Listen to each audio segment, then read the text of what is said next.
आला हजरत ने अपने बेटे मुफ्ती आजम हिंद को हाफिज बनाया, आला हजरत ने अपने बेटे हुज्जतुल इस्लाम को हाफिज बनाया, हुज्जतुल इस्लाम ने अपने बेटे मुफस्सिर आजम हिंद इब्राहिम रजा को हाफिज। हम दरगाहों पर जाते हैं, दरगाहों पर सिर्फ दुआ करने जाते हैं। काश कि बेहतर ये होता कि हम दुआ भी करते, दुनिया भी मांगते, लेकिन उस खुदा ताला से उन अल्लाह के वली की बारगाह में जाने के बाद नमाज की तौफीक भी मांगते, क्योंकि नमाज ही सबसे बड़ा दौलत सरमाया मुसलमान का नमाज है। क्योंकि हुजूर सल्लल्लाहु तआला अलैहि वसल्लम की आंखों की ठंडक नमाज के अंदर रखी गई है। हम किसी भी वली की बारगाह में जब दुआ करने जाते हैं तो सिर्फ अपने मफाद और मकासद के लिए जाते हैं। काश कि बेहतर होता कि हम किसी वली की बारगाह में जाते तो उनके दर पे जाने के बाद उनका वसीला लेकर अल्लाह से दुआ करते, परवरदिगार आलम हमारा दिल सख्त हो गया है तो हमारे इस सख्त दिल के अंदर नरमी पैदा फरमा और नमाज की मोहब्बत पैदा फरमा दे। आप जानते हैं कि नमाज छोड़ने का कितना बड़ा गुनाह है। आज जब भी इंसान किसी की अल्लाह के वली के दरबार में जाता है तो सिर्फ अपने मफाद के लिए, अपनी भी मकासद के लिए जाता है।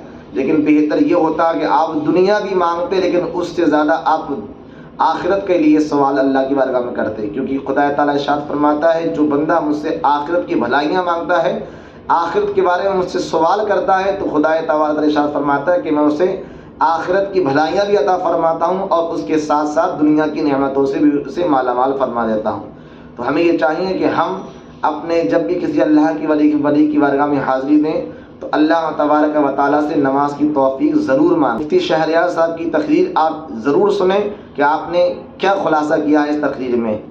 तो अब बने रहें हमारे साथ इस तकरीर में। बच्चा को हाफिज आला हजरत ने अपने बेटे मुफ्ती आजम हिंद को हाफिज बनाया, आला हजरत ने अपने बेटे हुज्जतुल इस्लाम को हाफिज बनाया, हुज्जतुल इस्लाम ने अपने बेटे मुफस्सिर आजम हिंद इब्राहिम रजा को हाफिज बनाया, इब्राहिम रजा खान ने अपने बेटे ताजुश शरिया को हाफिज बनाया। वो तो अरब बुढ़ापे में हाफिज बने। आला हजरत तो जब आलिम फाजिल बन के दिन की खिदमत करने लगे तो वसाल से पहले वो 1 महीने में हाफिज बने। पर उनके बाप मुफ्ती नकी अली खान ने हाफिज नहीं बनाया, क्योंकि सिर्फ कोरा हाफिज बनना कमाल नहीं है, इल्मे दीन सीखना, आलिमे दीन बनना, फकीह बनना, ये कमाल है। अभी जो सिर्फ हिफ्ज पे जोर दिया जा रहा है, ये जाहिल हाफिज को जो पैदा किया जा रहा है, इसके कितना मसाइल इसको मालूम है, न दीन इसको मालूम है, न उसको इसके दिल में अल्लाह का खौफ और डर है। इसीलिए तो दाढ़ी है नमाज नहीं, टोपी है नमाज नहीं है। दाढ़ी मूंडना उतना बड़ा हराम नहीं है जितना बड़ा हराम नमाज़े पंजगाना छोड़ना है। जुब्बा पहनना जरूरी नहीं है, नमाज पढ़ना जरूरी है। सर पे टोपी पगड़ी पहनना जरूरी नहीं है, नमाज पढ़ना जरूरी है। पगड़ी पहनना सुन्नत है, टोपी पहनना सुन्नत है, दाढ़ी रखना सुन्नत है, वाजिब के करीब है। लेकिन अगर कोई दाढ़ी मूंड लेता है तो उतना बड़ा हराम नहीं है जितना बड़ा हराम सुहर असर मगरिब के साथ छोड़ना है। जी आपकी अकीदत का गलत इस्तेमाल किया। हमने आपको यही बताया कि हलवा खाना है शब बरात में, हमने आपको यही बताया कि 11वें शरीफ में गौसे पाक का बकरा ज़बह करना है, बहुत बरकत हो जाएगी।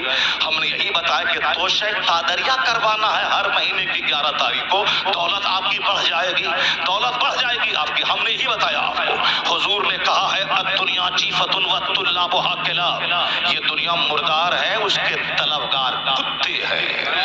अल्लाह समझ। और हमने क्या बताया कि हर हफ्ते की जुमरात को तोशे कादरिया क्या करो, दौलत बरस जाएगी।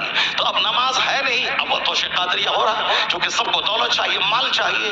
बगदाद जाओगे तो दुआ कबूल होती है, वहां जो चला जाए मालामाल हो जाएगा। इसलिए बंबई का सारा सेठ वो बगदाद जा रहा है, क्योंकि उसको माल बढ़ाना है, उसको मॉल बनाना है, उसको मार्केटिंग कम्प्लेक्स खरीद करना है, उसको फॉर्च्यूनर गाड़ी खरीदनी है। अगर किसी को पता चल जाए कि अजमेर का बाबा फॉर्च्यूनर देता है, इसलिए वो 20,000 खर्चा करके अजमेर चला गया। वहां नहीं गया कि बाबा 97 ईयर्स आपकी थी और आप 4 साल की उम्र से नमाज पढ़ते थे, 30 साल अपने मुर्शिद का बिस्तर ढोया सफर में, हजर में, और फिर हिंदुस्तान में आके 97 साल का जो आखिरी दिन दुनिया में था, उस दिन भी आपने नमाज नहीं छोड़ी। बाबा मेरे लिए भी दुआ कर दें ताकि मेरा सख्त सीना नर्म हो जाए, मैं भी तौबा करके पक्का नमाजी सच्चा गुलामी मुस्तफा बन जाऊं।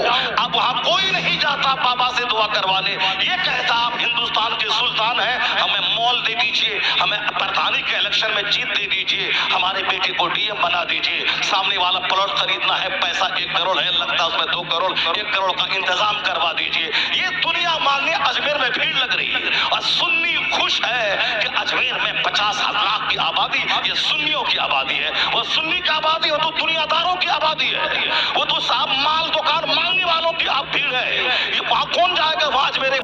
اس کلپ سے سب سے بڑا سبق ہمیں یہ ملتا ہے کہ ہم اللہ کے ولی کی بارگاہ میں جب بھی جائیں تو ہمیں ان کے وسیلے سے سب کچھ مل جاتا ہے, لیکن ہمیں ان کے بارگاہ میں جانے کے بعد میں یہ بھی دعا کرنا چاہیے کہ پروردگار عالم تو نے اپنے فضل سے سب چیز سے ہمیں نواز دیا, لیکن اب تو ہم سب کو نماز کی توفیق بھی عطا فرما. کیونکہ میرے مسلمانوں سب جانتے ہیں, بتانے کی قطعاً ضرورت نہیں, کچھ بھی انسان کے ساتھ نہیں جاتا, اس کے اعمال اس کے ساتھ جاتے ہیں. اگر آپ کے اعمال اچھے ہیں تو قبر روشن ہوگی, اعمال برے ہیں تو قبر اندھیری ہوگی اور عذابات آپ کی قبر کے اندر ہوں گے. تو اس لیے میرے مسلمانوں اچھے کام کریے, اولاد کے لیے, اپنے گھر بار کے لیے, اپنے گھر والوں کے لیے بہتر سے بہتر کیجئے, ان کا فیوچر اچھا بنائیے, اولاد کی دعا کریے, ان کے فیوچر کے لیے بھی دعا کریں, وہ بھی چیز بہتر ہے. لیکن آپ لوگوں کو چاہیے کہ آپ لوگ نماز کی پابندی کریں, کیونکہ جس سے خدا راضی نہیں تو اس کا ٹھکانہ نہ دنیا میں ہے نہ آخرت میں ہے. اس لیے میرے مسلمانوں آپ سب کی اور ہم سب کی جو منزل ہے اس کے بعد میں قبر ہے. قبر جیسی منزل میں اگر آپ لوگ یا ہم لوگ ناکامیاب ہو گئے تو ہر منزل میں مشکل ہی مشکل ہے. قیامت میں جہنم میں جانے والوں سے پوچھا جائے گا, جنتی پوچھیں گے ان سے کہ تم جہنم میں کیوں ڈالا جا رہا ہے, تو وہ کہیں گے کہ ہم نماز نہیں پڑھتے تھے اس لیے جہنم میں جا رہے ہیں. تو یہ نہیں کہیں گے کہ ہمارا لڑکا انجینئر نہیں تھا, ہمارے پاس دولت نہیں تھی, ہمارے پاس پلاٹ نہیں تھے, ہمارے پاس جائیداد نہیں تھی, ہمارے پاس مال و زر نہیں تھا, یہ نہیں کہیں گے, بلکہ کہیں گے کہ ہم نماز نہیں پڑھتے تھے. اللہ نے سب چیز سے نواز دیا ہمیں, لیکن ہم اس کے باوجود بھی اس کی بارگاہ میں سجدہ ریز نہیں ہوتے تھے, نماز نہیں پڑھتے تھے. میرے مسلمانوں نماز پڑھو اس سے پہلے کہ آپ کی نماز پڑھائی جائے. پروردگار عالم ہر مسلمان کو سمجھ بوجھ عطا فرمائے, نماز پڑھنے کی توفیق عطا فرمائے. السلام علیکم ورحمۃ اللہ.